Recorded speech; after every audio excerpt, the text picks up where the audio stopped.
O Tribunal Regional Eleitoral tem um levantamento de todos os eleitores aqui do estado. Então, toda vez que tem eleição, faz uma revisão, um recadastramento, abre prazo para isso. Quem quiser votar em cidade tal, tem que justificar, mora ali, não mora, tem propriedade, não tem, ligação familiar, enfim, uma pesquisa. Aí, no levantamento do Tribunal Regional Eleitoral, uma grande surpresa. 35 cidades do Piauí têm mais eleitores do que habitantes. Tem mais gente para votar do que para morar na cidade. Isso despertou a curiosidade do TRE. O que está acontecendo? Por que isso?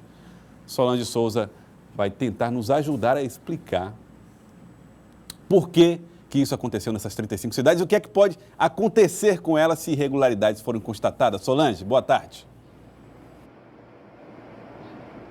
Boa tarde, Joelson. Boa tarde a você que nos acompanha nesse momento. É uma situação delicada, acompanhada bem de perto, Joelson, pelo Tribunal Regional Eleitoral. Uma revisão eleitoral que foi feita nos municípios comprovou que em 35 cidades do Piauí hoje há mais eleitores do que habitantes. No ranking dessas cidades, nós temos 3, Bocaina, São Félix e Nazária. Em Nazária, por exemplo, que lidera o ranking de municípios onde há mais eleitores do que habitantes, lá, em tese, haveriam 8.300 habitantes e, pasmem, quase 10.500 eleitores. O Tribunal Regional Eleitoral monitora todos esses casos, porque, historicamente falando, pode aí haver a suspeita de crime eleitoral, de fraude, principalmente no processo de transferência de títulos eleitorais.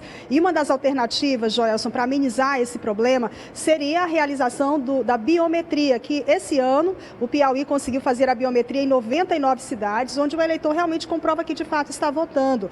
O Tribunal Regional Eleitoral acompanha bem de perto esses casos e para termos mais detalhes sobre essa situação, que é no mínimo curiosa, a gente conversa a partir de agora com o desembargador Valério Chaves, que é coordenador da Corregedoria Eleitoral. Desembargador, boa tarde. Surpreendeu o senhor esses dados? De certa forma, sim, né? Mas isso não é um privilégio do Piauí. Essas distorções acontecem em todo o país. No Piauí, infelizmente, atualmente, nas eleições de 2016, essa proporção aumentou. No mês passado, por exemplo, havia apenas 19 municípios com essas distorções. Hoje, são 35 municípios, como você frisou, onde a população, onde o eleitorado é superior à população. E o que pode estar ocorrendo, desembargador? Os motivos são vários, né? O principal deles é a transferência de eleitor. À medida que se aproximam as eleições, quer dizer, chega o ano das eleições, aumenta o número de transferências. Às vezes não por má fé do eleitor ou má fé de candidatos. Às vezes o eleitor reside numa certa localidade, num certo município, e mora, tem domicílio em outra cidade, e às vezes por motivo de trabalho, de família, não transfere o título permanece lá. Diz respeito exatamente àquela questão do domicílio eleitoral, que às vezes a pessoa faz confusão com relação ao domicílio eleitoral e domicílio civil. O domicílio eleitoral ele tem é muito complexo. A pessoa pode estar ligada ao município por vínculo familiar, de trabalho, de remoção de emprego. Mas haveria também um outro lado, a transferência do título para beneficiar determinados candidatos, o que é crime? Se for constatada a má-fé, realmente aí é o crime, é uma fraude eleitoral, passível de punição, inclusive com pena de reclusão. Na prática, se o tribunal comprovar que alguém fez isso, realmente pode ser preso? Pode ser preso, se for comprovado, constatado através de um procedimento eleitoral, que pode ser aberto pelo juiz eleitoral da comarca ou pelo Ministério Público, o candidato ou eleitor que assim agiu está passível de ser preso.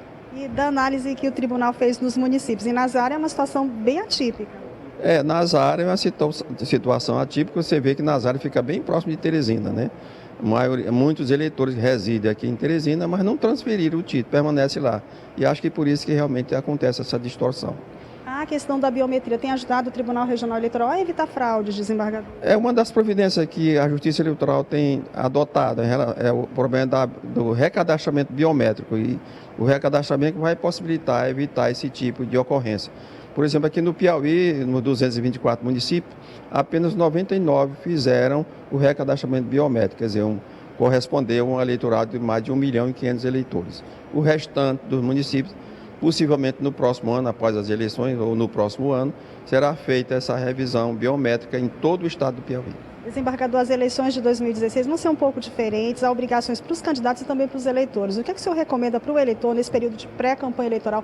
Eles precisam adotar uma série de posturas para evitar incorrer em crimes eleitorais. Existem várias condutas vedadas ao eleitor e aos candidatos, que está sendo divulgada amplamente até no site do próprio tribunal. Há muitas condutas com relação aos agentes públicos, aqueles que às vezes se aproveitam do cargo para cometer certas irregularidades. Desembargador, muito obrigada pela sua participação ao vivo no programa Jornal do Piauí de hoje. Voltamos ao estúdio, Joelson.